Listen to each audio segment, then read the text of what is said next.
Hello friends, स्वागत है आपके अपने चैनल शिल्पीज किचन में। आज जो मैं रेसिपी बनाने जा रही हूँ सर्दियों के लिए एकदम परफेक्ट है। बहुत ही हेल्दी रेसिपी है, बच्चों से लेके बड़ों को बहुत पसंद आएगी। वीडियो को लास्ट तक जरूर देखिए। अगर आप मेरे चैनल पर नए हैं तो चैनल को सब्सक्राइब, आने वाली वीडियो के नोटिफिकेशन आपको मिलते रहे तो बेल आइकन, और वीडियो अच्छा लगे तो लाइक शेयर करना ना भूलें। चलिए आज की रेसिपी देख लेते हैं। आज की रेसिपी बनाने के लिए सबसे पहले मैंने ले लिए हैं तिल। आधा कटोरी तिल लिए हैं। सर्दियों में सबसे ज़्यादा इन तिलों का सेवन बढ़ जाता है। बच्चे हों बड़े हों सबके लिए तिल बहुत ही फायदेमंद होते हैं। 1 से 2 मिनट इन तिलों को हम भून लेंगे। हमें बहुत ज़्यादा ये लाल नहीं करने हैं, बस हल्का सा इनका कलर चेंज होगा और तभी हम गैस को बंद कर देंगे। तिल भुन गए हैं, इनको ठंडा करने के लिए मैंने प्लेट में निकाल दिया है। देखिए मैंने बहुत ज़्यादा डार्क ब्राउन नहीं किया है। गैस पर मैंने फिर से कढ़ाई रख लिया। कढ़ाई में डाल रही हूँ 1 टेबल स्पून घी। घी के गर्म होते ही मैंने यहाँ ले लिए 2 टेबल स्पून गोंद। गर्मियों में सर्दियों में सबसे ज़्यादा गोंद का प्रयोग बढ़ जाता है। गोंद खाने की बहुत सारे फायदे होते हैं। ये शरीर में गर्मी प्रदान करता है। गोंद 2 तरह का होता है, एक सर्दियों में खाने वाला, दूसरा एक गर्मियों में खाने वाला। उसको गोंद कतीरा कहते हैं और इसको कहते हैं गोंद। दोनों का ही कलर थोड़ा थोड़ा डिफरेंट होता है। इसको हम तल कर, लड्डुओं में, पाक बनाकर और हलवे में कैसे भी कर सकते हैं। इससे स्किन चमकदार बनती है, बालों को मजबूती मिलती है, हड्डियां मजबूत होती हैं।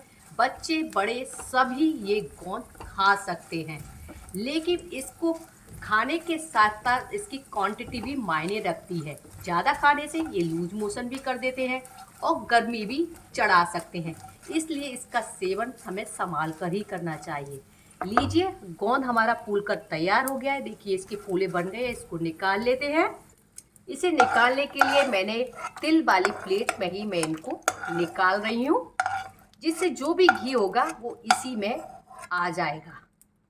साथ ही में मैंने यहाँ ले लिए थोड़े से काजू, थोड़े से बादाम, और इनका भी सेवन सर्दियों में सबसे ज़्यादा होता है।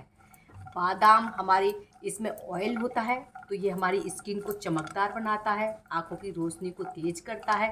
दोनों ही ड्राई फ्रूट्स खाने के बहुत ही ज़्यादा फायदे हैं। शरीर में गर्मी प्रदान करता है। इसमें इम्यूनिटी सिस्टम सबसे ज़्यादा होता है। इनको मैंने बहुत ज़्यादा लाल नहीं किया है, ये पूरी तरह से ऑप्शनल है, आप डालना चाहते हैं या नहीं। अब मैंने इनको हल्का हल्का लाइट ब्राउन किया है। इसे भी हम उसी प्लेट में निकाल लेते हैं जिसमें हमने गोंद को निकाला है।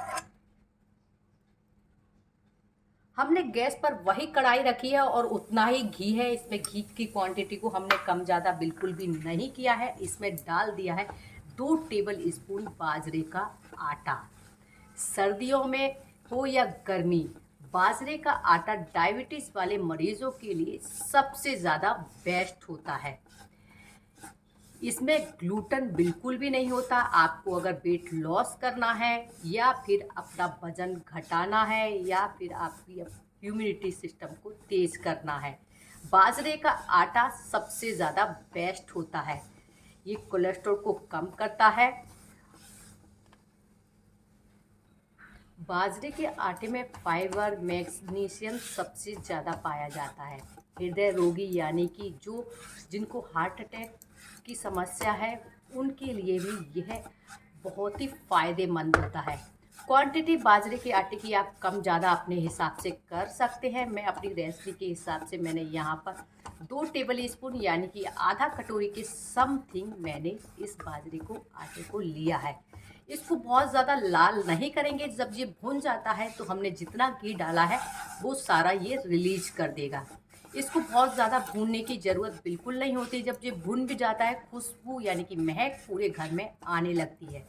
ये 1 से 2 मिनट में बड़े आराम से मीडियम फ्लेम पर भूनकर तैयार हो जाएगा। देखिए जैसे ये भुन जाता है इस तरह से लिक्विड जैसा, यानी कि जो घी हमने डाला था वो इसने बिल्कुल भी नहीं लिया। अब हम इस गैस को बंद कर देंगे। यानी कि ये हल्का सा डार्क ब्राउन नहीं हुआ है, लाइट ब्राउन हुआ है, बस इसी स्टेज पे हमें गैस बंद कर देना है।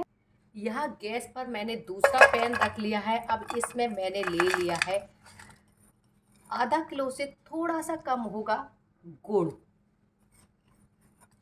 इसको मैंने हल्का हल्का सा तोड़ लिया है, यानी कि इसको कद्दूकस नहीं किया है, बल मूसली से हल्का हल्का तोड़ लिया है।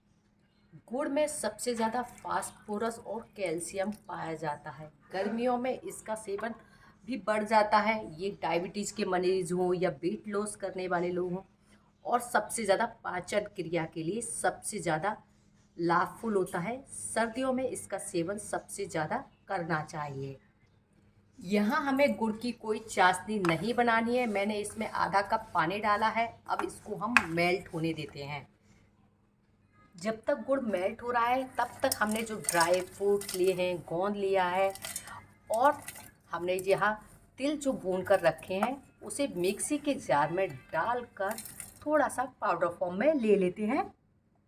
मिक्सी को हम पल्स मोड पर चलाएंगे, यानी कि रुक रुक कर। देखिए, ये मैंने पल्स मोड पर चलाया है, हमने तेज़ नहीं चलाया। ज़्यादा तेज़ चलाने से ये ऑयल रिलीज कर देता है, इसलिए। अब इसको करते हैं साइड। यहाँ हमने ले ली है एक प्लेट, इसको हम घी से ग्रीस कर लेते हैं। ये प्रोसेस हमें पहले ही करके रखना होगा। देखिए, गुड़ भी हमारा यहाँ मेल्ट हो गया है। हमें कोई इसकी चाशनी नहीं बनानी है। गैस को कर देते हैं बंद। यहाँ हमने वापस वही कढ़ाई रख ली है जिसमें हमने बाजरा का आटा भून कर रखा था, और गैस की फ्लेम को कर दिया है हल्का। अब जो गुड़ हमने मेल्ट करके रखा है वो इसमें हम डाल देंगे। अगर आपके गुड़ में कोई इम्प्योरिटी है, यानी कोई गंदगी है, तो आप उसको छान सकते हैं। साथ ही में जो तिल और ड्राई फ्रूट्स भी हमने भून कर रखे थे वो भी हम इसमें मिक्स कर देते हैं।